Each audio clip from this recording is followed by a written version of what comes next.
Hello YouTubers, welcome to DrRunCMD's YouTube channel, all about electronics and gadgets and PC stuff. And although I haven't done much PC stuff, I have done quite a lot of electronics, so I may veer off to the PC side of stuff very soon. So keep subscribed, hit the bell icon somewhere down there, keep in tune with what I have to offer.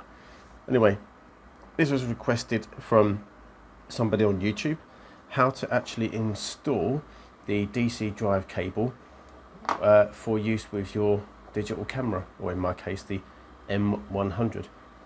So this is the setup that I use. This is what you get, not typically out the box because the charger is different, but other than the charger, everything else is out the box, obviously excluding the camera. It would be nice if you got one for 20 quid, wouldn't it? But no. So this is my M100, as you've seen previously, which I've waffled on about more than enough.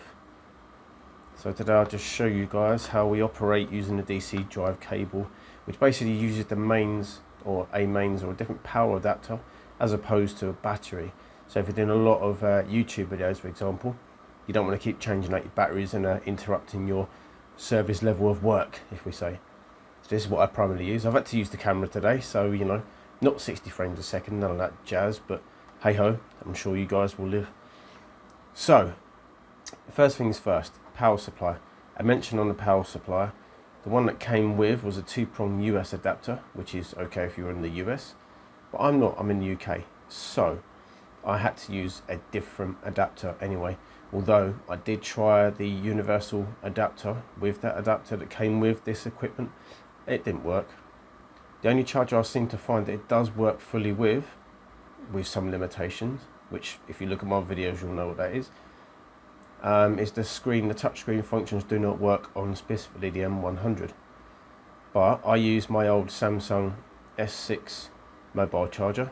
I'm not using the S6 now, but this is the only one I seem to find that worked. It's the only USB version that worked. Sorry about the video keep wobbling in and out, because on my Samsung Galaxy A50 I can't find any settings as to do a manual focus, so it's going to keep hunting while we're doing this video, so I do apologise. Anyway, that's the rating of the USB adapter charger I use. So get a similar one and it will work fine. So basically all you do, I'm going to show you this now, so I'm going to go ahead and plug this in to a mains outlet, and then what we do, one end you have the USB cable, as so. This is the DC drive component box, which steps up 5 volts to 7.2, which the batteries run at. So go ahead and plug that in whilst dropping the cable underneath me. So that now is plugged in, and obviously we have a DC jack, barrel jack, which is quite small. It's not a standard, so you'd have to use that anyway.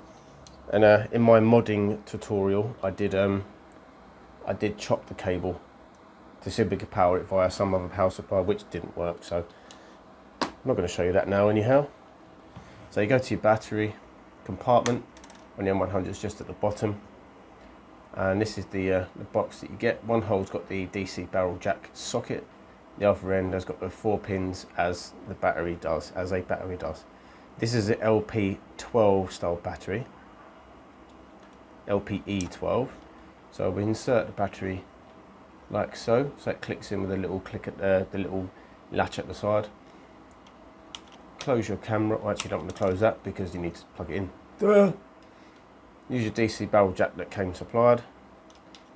Insert into Z's hole, and as I said to you before, what you'll find is that when you come to mount this on a tripod, be wary that you need a little bit of space.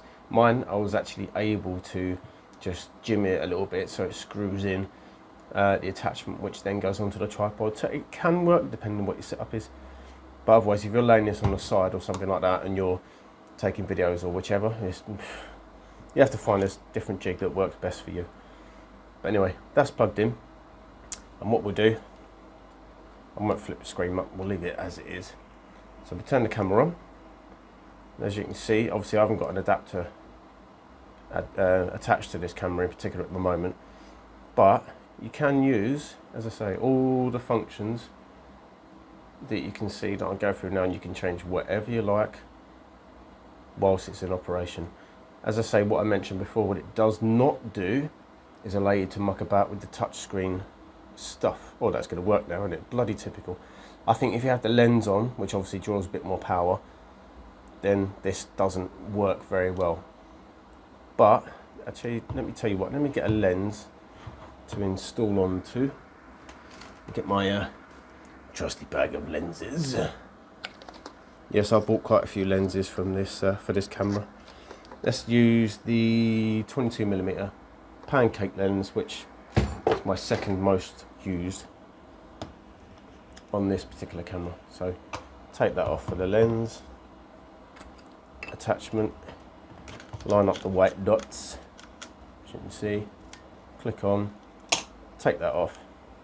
There we go, you can see we're on automatic. So it's on manual focus at the moment. We've changed that. And let's see if we actually get, oh, look at that. Now that is really interesting, that, because now we're able to use the touchscreen stuff where I wasn't able to before. Now that is very strange. But as you can see, this works quite well. And I say, especially handy if you're recording videos for a long period of time. Obviously it shows your battery indicator as full, and that doesn't change because it's an adapter, not a battery. So yeah, I like it. I've used it quite a lot. I would recommend it again, as I keep saying. If you use it a lot for video capture and videography or vlogs, whichever, definitely a good idea and definitely a good concept, I think, personally. So let me know if it works for you. But that is the intended setup for this particular camera. Other cameras have battery compartments in different areas, so if you've got a camera that sort of has a side loading battery compartment, this would be better if you're mounting on a tripod. But obviously the M100 I have has it underneath where the memory card goes as well, so that's not an option. But as I say, you can jim it out to work around for whatever needs that you have. But it works well, and I quite like it. So I thought I'd just include this video on how to use it and give you the best idea. As I say, it was mentioned by somebody in my comments. I don't think he was a subscriber. He said he would like to see how to go about installing this DC charge cable and how you use it. So there you go, my YouTubers. Question asked, question answered. Lovely. If you haven't already, please comment, link, subscribe, hit the bell icon for more videos and all that juicy stuff. It does help a lot, would help me out a lot. Thank you guys, and speak to you very soon, tube users.